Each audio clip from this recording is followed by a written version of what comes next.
So when we were both in our early 20s, both totally broke, and only one of us nursing a broken heart, my big sister, Kara, told me some prophetic words that, frankly, I was not sure I wanted to hear. We were in a dumpy bar in Chicago, and I was literally crying salty tears into my beer, mourning the breakup of yet another relationship, when my sister, having none of it, looked at me and said, "Nancy, it is time you come to acknowledge that you are quite a piece of work." She said it in that way that was 100% loving, but not 100% a compliment. She said, "You are a piece of work. It is time that you acknowledge it, and that your persistent desire to hang out with people who are threatened by you is wasting everybody's time, including mine." She went on to produce a Crosby, Stills, Nash and Young CD from her purse and give me my prescription for what was to happen in the future she could so clearly see. "Nancy," she said, "you are permitted to go home and sit in the dark and cry for a while, but you need to listen to this CD because it will make you feel better, and maybe eat some sour cream and onion chips." Then she said, "You are to wake up and occupy your own space in the world. And when indeed you rise from your couch, you are to be all done dating dum-dums."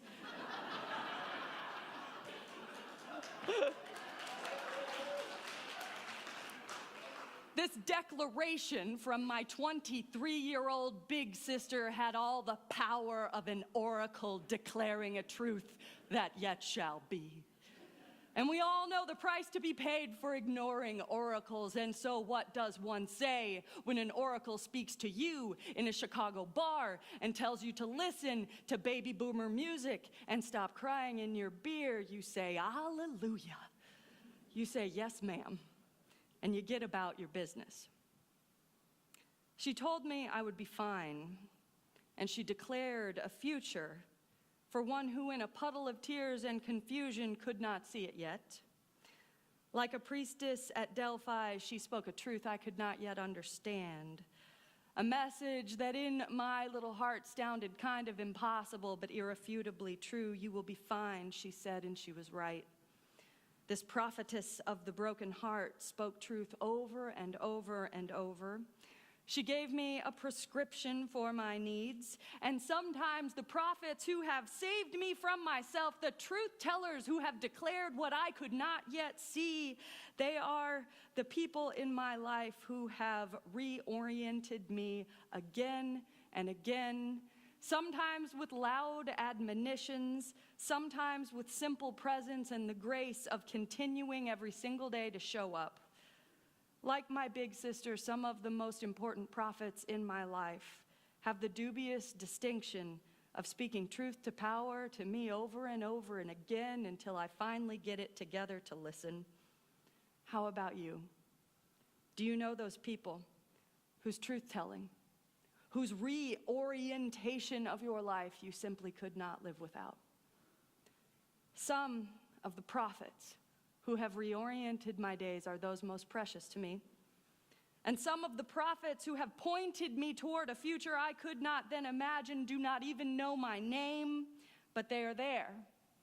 They were there in the days when I needed them most, with a look, a gesture, a poem, or a phrase. They were there in the grocery store line, or the public library, or the New York City street corner.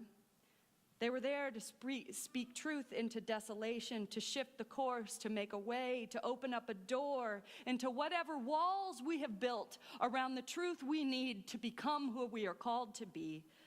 Sometimes the truth tellers and the prophets are kings and princes.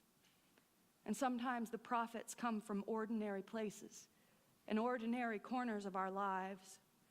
Sometimes the ones we have been waiting for to illuminate the way forward are in fact the very voices we are most prone to ignore or to never hear.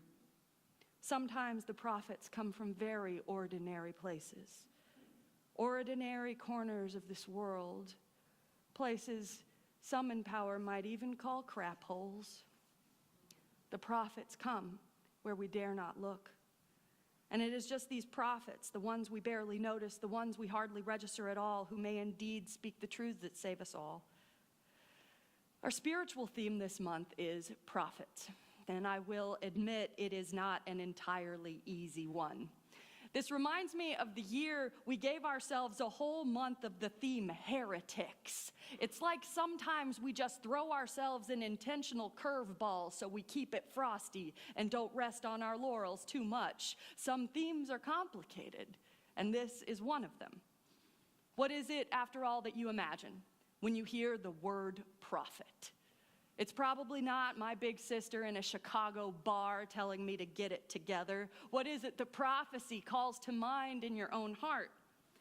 Some might think of an old-time hippie like John the Baptist standing in the desert in his tattered garments, fed by an all-organic diet of locusts and honey, pointing the way of the Lord. Some might think of the ancient classical world with female sibyls sitting over fiery vents in the earth, dishing out wisdom that powerful men were only half equipped to hear. And perhaps history's most powerful and quoted prophetic tradition is that of the Hebrew prophets, the long lineage of mostly men who stood outside the gates of the cities and tore their garments, screaming out the injustices of the age and proclaiming that a different kind of kingdom would come. The Hebrew prophetic tradition did not take a soft touch on their messaging. They called it like they saw it, sometimes in shocking and terrifying ways. In fact, the Hebrew prophetic tradition includes men like Isaiah, who called his own nation the great harlot, and Ezekiel, who said that the young lion of Israel had grown to become a man-eater, and Jeremiah, who said to his own people that you have accustomed your steps to walk with crime to the point when your hands display the stains from the blood of innocent men. The tradition of the Hebrew prophets, speaking from their own people to their own people, is not a comfy, cozy literary inheritance in which preachers preach what the people want to hear. Nor is it, as is commonly misunderstood, simply some texts in which dismal men foretell dark futures. It is a tradition of fiery, strange, and invective-filled citizens who cared enough for their cities, for their people, and for their faith tradition to try to save it by any means necessary, including insulting just about everyone along the way. The prophets of the Hebrew tradition did not heap their scorn on others, but spoke critically of and to their own communities from within them because they loved them. They understood that the only way to effect the kind of change they sought was to be deliberatively provocative. And so the prophets of the age were extreme in their rhetoric because if they were not, nobody would care. They shouted because if they didn't, nobody would get mad, and nobody would knock the complacent masses out of their oblivion and make them see by rhetorical force, if necessary, what the fruits of their own actions would be. They spoke in these system-shaking ways, not necessarily because what they had to say was in and of itself righteous, but because their nation was worth saving and their people were worth fighting for. Prophets of a different future have learned from their example ever since. In every era, there are those who must stand outside the gates of the cities of their own empires in their times, and declare difficult truths to knock the complacent out of their slumber. In every era, there are those who will rise up fearlessly and risk it all to point the way to a different truth, those who aren't afraid to offend just about everybody in the process. Because they are willing to make the sacrifice, to suffer the slings and arrows, to pay the price of prophecy, there are those always who are loyal to a moral ground that is deeper and more essential than the will of the empire around them. And yet, it's important for us to note that throughout religious history, And especially in these days, prophets speak in all kinds of ways. Prophets can shout, and they can whisper. They can make themselves undeniably heard, or they can speak a truth that is scarcely witnessed. There is more than one way to be a prophet. And you don't have to quit your job, invest in sackcloth, and sit outside the White House screaming every day to be a prophet. Indeed, prophets aren't defined by their particular approach to speaking truth. They're not defined by their social location or the place of notable attention they occupy. Prophets come from the royal court and the backwoods hollers. They can be of every gender and every expression of humanity.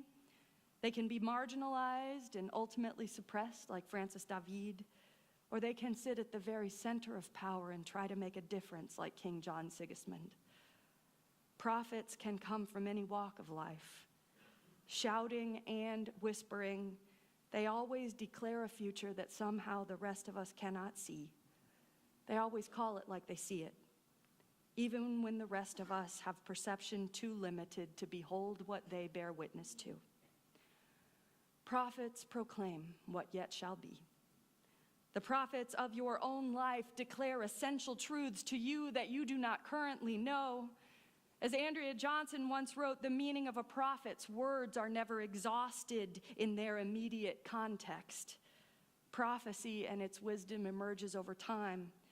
And a word of prophetic truth is not issued just because the speaker particularly wants to be its bearer, but because they must be. Because it is a truth that they know, a truth they must speak out of loyalty to something greater and deeper than their present context. And so, the central attribute of a prophet, I think, is not the shouting. It's not the garment rending. It's not the end times declarations. The central attribute of a prophet is the ability to live in relationship to some deeper moral truth from which there are wisdom, from which there is wisdom, from which there is truth to speak at great cost, regardless of whether or not anyone else wants to hear it. The Czechoslovakian dissident and statesman Václav Havel once said that a prophet does not have to be loyal to God to be true. A prophet does have to be loyal to the law written upon their heart, to the order of being that is greater than us all. A prophet must be loyal to the moral ground that supports her and the deeper authority that claims him every day. There are many Hebrew words that are translated in the scriptures as prophet, but the most frequent of them, and my favorite, is the word nabi, which translates in English to one who is called. One who is called. Called to speak the truth they are given, who cannot cede the moral ground because it is part and parcel of their message in themselves. Small or large, prophets always pay a price for the message they have to share. And prophets are always faithful to a vision that reaches out past what others can see. It is not always the grand gesture that puts order and center and soul in the place of anxiety and chaos and fear. And the price the prophet pays does not have to be everything. Sometimes what saves us is the truth spoken at an old barroom table with a gesture of faithfulness in the future, grounded in the moral backing of authentic relationships. Sometimes the one who is called is not the court preacher or the wild man in the desert, but the sister on the journey, the companion along the way, the kindly grocery store clerk who against all likelihood in the loneliest hour tells you, "Have a nice day, honey. You hear?" All of the prophets are loyal to something deeper than this present brokenness. And all of the prophets pay a price, even if only the cost of breaking the barriers of isolation we have all put up between each other. Even if the price is the strain that a truth once spoken takes on a relationship, even if the price to pay is everything. The prophets speak what the rest of us or the one across the bar room table cannot seem to discover on our own. And above all, every prophet is faithful to something larger, deeper, and more elemental than themselves. Even when the prophet in this room is you, or me, or the person right next to you, they are a vehicle for something sacred, Each one of us is called, each one of us chosen, each one of us capable of declaring a different future. Each of us can speak a truth that others cannot yet see, even in the most ordinary places, including the hidden and overlooked corners of our own extraordinary lives.